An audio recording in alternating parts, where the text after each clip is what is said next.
Today I'm gonna show you how to lose arm fat and get toned. Burn arm fat? Who's spouting this nonsense? Who? Okay, let's get started. Today I'm gonna show you how to lose arm fat and get toned. Arm fat. Arm fat. Arm fat. Arm fat. Arm fat. Arm fat. Arm fat. Arm fat. She's right. When you train calisthenics, you are burning out lactic acid, which will make your arms more toned. Yep. Thank you. By the way, that was their thumbnail for the booty video, which I'll get to, not mine. James, next time move the circles for 1 million views. And so I want the women who are watching this video to know that real fitness professionals understand how ridiculous this condescending nonsense that is pushed your way in regards to arm fat is. And so I'm going to openly invite Chris or Maga to a debate with me on any of the topics I've talked about in my Thenx video, peer review video, or this one, as that's the most transparent I could be. When you train calisthenics, you are burning out lactic acid, which will make your arms more toned, instead of building up lactic acid like when you use weight. I am officially triggered. All of these nerds roasting fitness YouTubers got to stop. Go find a new way of getting money. How to lose arm fat for women? I don't really need to talk about the targeting of arm fat, and that's specifically what's being pushed here. Now, the comeback will be, well, no, we're just saying that you can burn fat through calisthenics, which you can. And arm fat may be one area that you can burn off when you do calisthenics. That's not the way this is being projected. And even by talking about arm fat specifically, implies the targeting, the spot fat reduction in this area. When you train calisthenics, you are burning out lactic acid. Don't be ridiculous. Which will make your arms more toned. Toner is for printers. Instead of building up lactic acid like when you use weight. And actually, she's actually thinking of lactate. Lactate and lactic acid are slightly different. I've made a video on that, so please watch that. Exercise without sufficient oxygen intake, which causes lactate buildup. For example, anaerobic training. Now, a lot of calisthenics will envelop an anaerobic state where you're not able to intake oxygen due to the high intensity of the work that you're undertaking. In addition, lactate and lactic acid, this is just a usable form, a usable mechanism within your body to create energy. Pyruvate can convert it to lactate, which can break down glucose and produce energy during anaerobic situations. It's just a way that your body can produce energy when you're not intaking enough oxygen. It's not something you should fear. It's not something which actually causes muscle soreness. I made a video on that. And it's not something that will tone your muscles. It's just a reusable energy form in the body. That's all it is. And we're gonna do a workout that's gonna get you bikini body ready. All right, but before angles. It's all about the angles.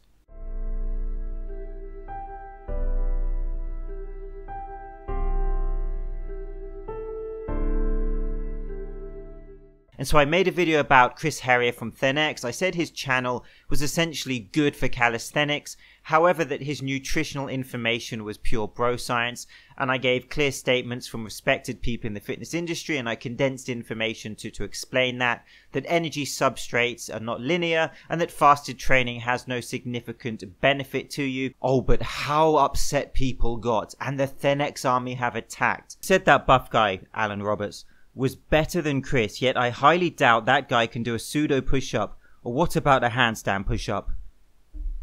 Your moustache is outstanding. In no way should a negative light be placed on him in response to the way that his followers reacted. He has no control over how his fans respond to these videos, but he does have control over how he responds to other YouTubers. And this is extremely common, that when you make videos about fitness celebrities and you actually critique or disagree with what they say, these hordes come and they try to drown out your information with what is essentially nonsense. Stupid idiot. Has no effect on evidence-based information. And for those of you who subscribe and watch my channel and know what I'm all about, thank you. And you will know that my videos are about honesty, transparency, and applicability. Between everyone saying that he is wrong, I'm still following the guy that actually has a six-pack and shows his work. Not some guy sitting down in chairs where they can't even go shirtless in front of the camera. Alex, very seriously, if you wanted to see my nipples, you just had to ask. do off.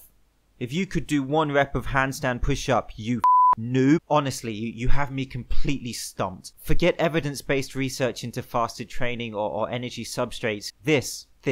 Give me some time to process this. You can use all the fancy words you want, but you look really bad in this video. He's literally telling his viewers what he does to look how he looks. Anecdotal. No amount of info you can vomit can take away from his accomplishments. Science and honesty, which I spelt wrong because it's a fancy word, and accurately presented research and concepts are fancy words. Well played, sir. Well played. Oh, and this is from Andrew, and Andrew sent me multiple comments. The problem I have with this is the self-satisfied, smug Mr. Know-It-All publicly airing his immense knowledge to a very small audience. If you really want to help educate and inform, why not contact Chris? I've offered a debate to him or MAGA. At 57, with old injuries galore, wear and tear from football, rugby, etc. Andrew, your feelings don't debunk science. Well, Chris is definitely still getting laid more than this bald-headed guy. Bold shaming. That must be why his glutes hurt too much to squat below parallel. Infinite Elge intensity, everyone. I'm sorry, I can't watch this whole video when it's based on you taking what Chris has said out of context. I literally played his clips to ensure it was in context. This is from Skylar Swartz, who is back again. After a quick Google search. It's called ketogenesis. Quit trolling, but I guess you gotta do what you gotta do. Skylar, be honest. You just looked up that word, didn't you? And so I put Skylar's comment on Instagram and tagged him. But I thought I would actually try to give the real scientific answer. And this is what I said.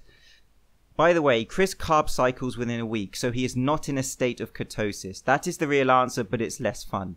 Alright, so Chris Harrier carb cycles. He eats high carb, medium carb, low carb to no carb, cycle throughout a week. At no point is he in a state of ketosis. To get into ketosis, meaning producing ketones, would take several days. And here's how Skylar responded. I think you may need to take a break from social media and read a book. You might not come off as so ignorant. A book on how carbs puts you into ketosis?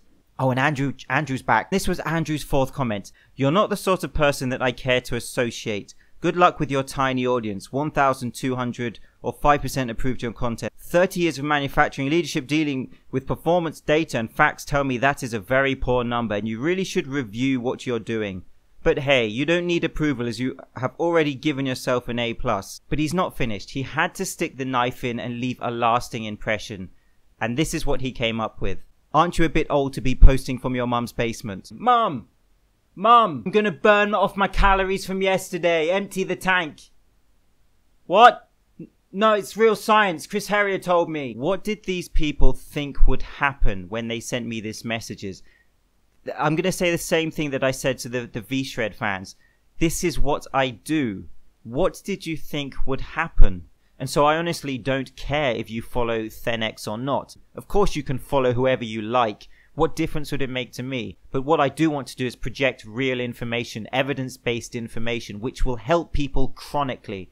And the sad thing is for a lot of these people is that while some correlation, and many of them are clearly complete beginners, which is fine, but the correlation will cause some sort of body recomposition short term, as beginners have a high propensity for change, for strength gains, for muscle hypertrophy, for fat loss, because it's such a change to their system. The recruitment of motor units for strength, the body recomposition due to being physically active and having a better overall eating plan. However, at some point, they're going to hit plateaus. At some point, they're going to come unstuck. But sadly, these people will take a long time before they find the real information. And it's a lot of the misleading bro science which fuels the mega money within the fitness industry. But I will never do that because honesty above everything else. I'm James Linker, Shredded Sports Science. I'll see you soon.